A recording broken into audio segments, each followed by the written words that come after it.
Welcome to the 4-on-4 Indoor Soccer's Captains meeting. First of all, I want to thank you guys for being captains. We know that it takes a lot to put a team together and make sure everybody's ready to go. So first of all, we want to thank you guys for stepping up and being leaders and being captains for your teams. So we're just going to go ahead and jump right in. Just some general information about 4-on-4 Indoor Soccer. Games will consist of two teams, obviously playing.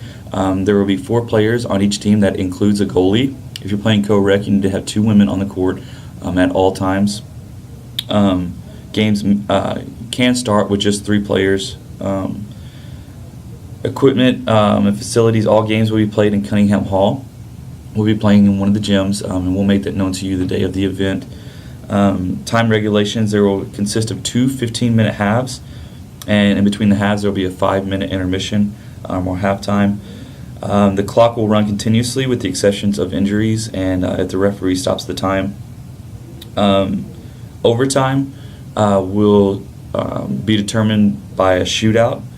Shootouts will consist of 3 players from each team taking 1 shot 12 feet from the goal with a one-on-one chance to score on the goalie. The shooters and the goalies will alternate between kicks. The goalie that starts the shootout must finish the shootout. No substitutions allowed there. After the first round, if it's still tied, you will continue the same process.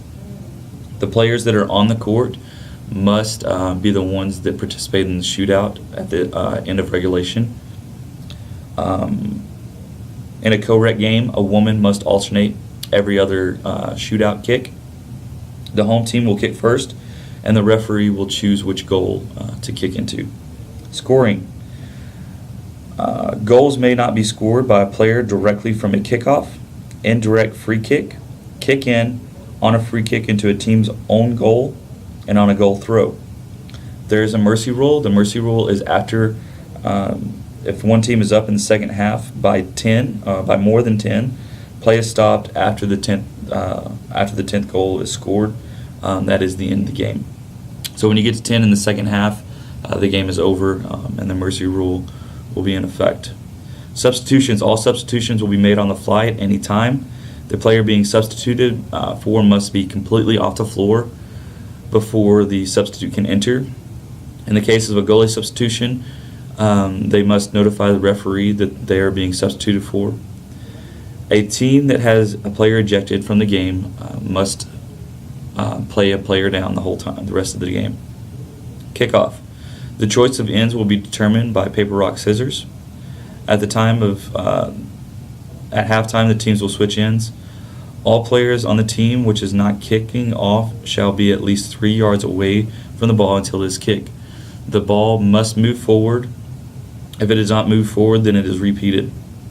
The player who first kicks the ball shall not be allowed to touch the ball again until it is touched by a second player. Ball is out of play when the referee has either stopped the game, when the ball strikes the wall above the yellow padding, and you'll see the yellow padding when you get into the gyms. That is followed by a restart kick-in.